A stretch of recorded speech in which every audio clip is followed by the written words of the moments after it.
Perkenalkan para penonton, nama saya Banyu Ganesha Widiana, dan pada video kali ini saya akan membawakan cerita dan penyebab terjadinya Perang Uhud. Apa itu Perang Uhud?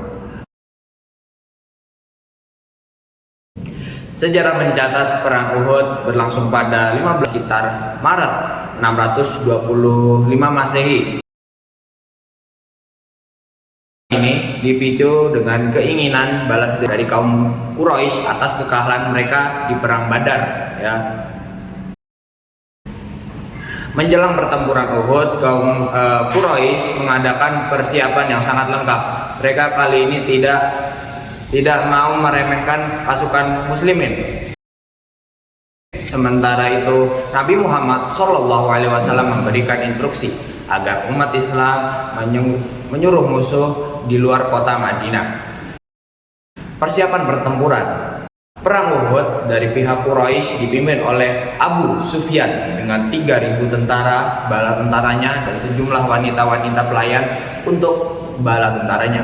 Sementara 1.000 pasukan muslimin terdiri dari gabungan orang Mekah dan Madinah. Namun dalam perjalanan menuju Gunung Uhud, salah satu kaum Quraisy yang bisa dibilang sangat jahat, yaitu Abdullah bin Ubay, salah satu pemimpin Bani terbesar di kaum Quraisy, membelot dan membawa 300 pasukan muslimin. Saat berangkat itu, akhirnya muslimin hanya tersisa 700 pasukan karena 300-nya dibawa oleh tadi Abdullah. Rasulullah SAW bermimpi mengenai apa yang terjadi dalam perang Uhud nanti dan menyampaikan mimpinya kepada para sahabat.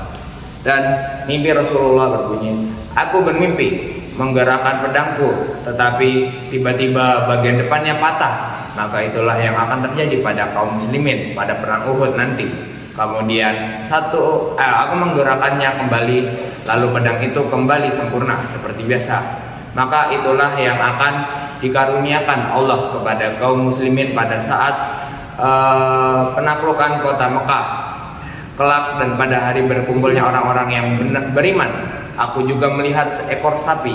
Demi Allah, sapi itu dalam keadaan sangat bagus. Maka sapi itu adalah kaum muslimin pada waktu perang Badar nanti."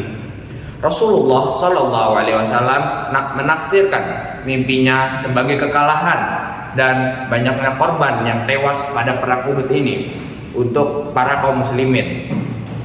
Kemudian Rasulullah SAW setelah bermimpi mengadakan musyawarah dengan para sahabatnya untuk mengevaluasi strategi yang akan mereka susun dan mereka lakukan dalam peperangan Uhud nanti.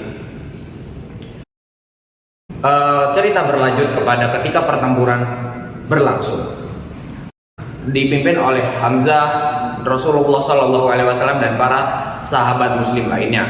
Kaum muslimin terus menghantam pasukan Quraisy itu hingga semakin dekat dengan kemenangan yang besar, karena saat itu kaum muslim itu berhadapan dengan kaum Quraisy satu versus satu.